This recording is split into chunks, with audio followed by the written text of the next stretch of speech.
ज्ञान प्राप्ति के मार्ग कौन कौन से हैं? ज्ञान प्राप्ति के भारतीय मनोवैज्ञानिक आधार। शिक्षा के क्षेत्र में भारतीय विचारधारा और संस्कृति के विषय सामग्री को सम्मिलित कर देने मात्र से कि शिक्षा भारतीय नहीं बन जाती। हमें भारत की उन मनोवैज्ञानिक पद्धतियों की खोज करनी होगी जो मनुष्य की उन नैसर्गिक शक्तियों एवं उपकरणों को सजीव बना देती, जिनके द्वारा वह ज्ञान और आत्मसात करता है, नवीन सृष्टि करता है तथा मेधा, पौरुष और ऋतुंभरा प्रज्ञा का विकास करता है। उस विपुल बौद्धिक तथा आध्यात्मिकता और अति मानवीय नैतिक शिक्षा को रहस्य क्या था, जिसे हम वेद, उपनिषद, रामायण, महाभारत, प्राचीन दर्शन शास्त्रों में भारत के सर्वोत्कृष्ट काव्य, कला, शिल्प और स्थापत्य में स्पंदित होते हुए देखते हैं। इसी दृष्टि में यहाँ हम शिक्षा के भारतीय मनोवैज्ञानिक आधार की संक्षेप में चर्चा कर रहे हैं। मनुष्य की मूल प्रकृति आध्यात्मिक। भारतीय मनोविज्ञान के अनुसार मनुष्य की मूल प्रकृति आध्यात्मिक है। प्राय मनुष्य अपनी इस आध्यात्मिक प्रकृति की ओर सचेतन नहीं रहता है क्या? आत्मा सत्य चित आनंद स्वरूप है। इस कारण मनुष्य के गहरे आध्यात्मिक स्तर पर परम सत्य की जिज्ञासा है, जिससे प्रेरित होकर मानव वैज्ञानिक अनुसंधान करता है और सत्य की अनवरत खोज में संलग्न रहता है।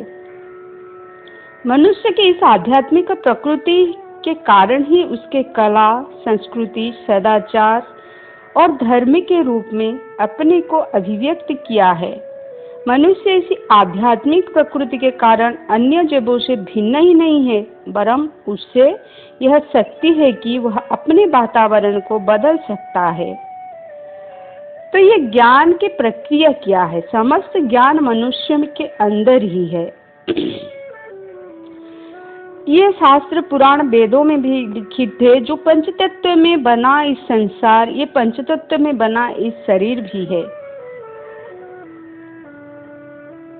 जैसे जैसे इस अनावरण की क्रिया बढ़ती जाती है, हमारे ज्ञान की वृद्धि होती जाती है।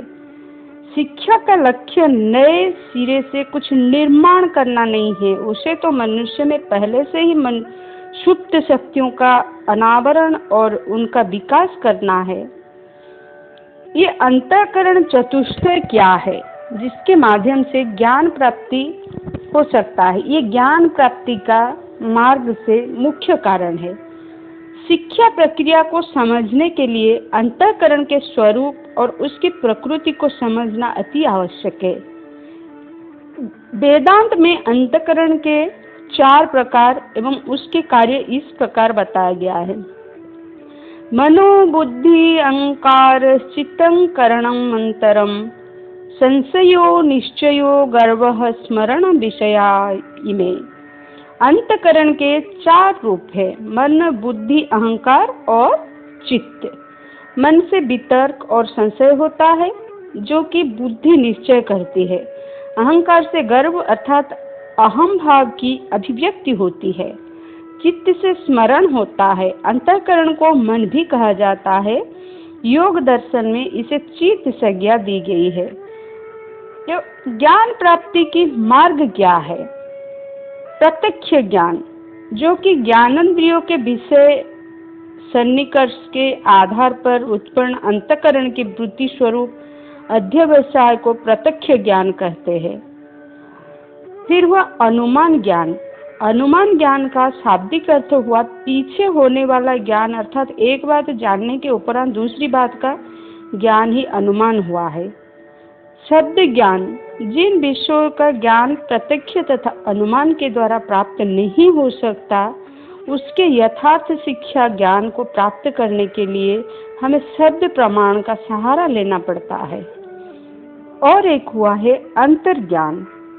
अंतर्ज्ञान मन और यथार्थ वस्तु के बीच घनिष्ठ ऐक्य से पैदा होता है। यह वस्तुओं के साथ तादात्म्य के द्वारा सत्य का ज्ञान हुई।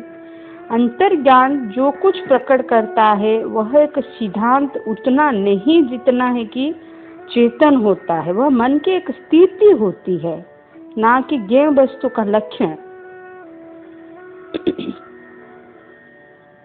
ज्ञेय वस्तु के साथ तादात्म्य से जो ज्ञान प्राप्त होता है वही एकमात्र सच्चा और सिद्ध ज्ञान होता है। शेष सब ज्ञान अनुमानिक होता है। जो ज्ञान हमें परमात्मा तक पहुंचा देता है, जो ज्ञान हमें इस विषय वस्तु के संसार से मोक्ष की ओर ले जाता है, वही ज्ञान है और वही मार्ग है जो ईश्वर को प्राप्त हो सके, जो मोक्ष को प्राप्त हो सके। जय सिया राम।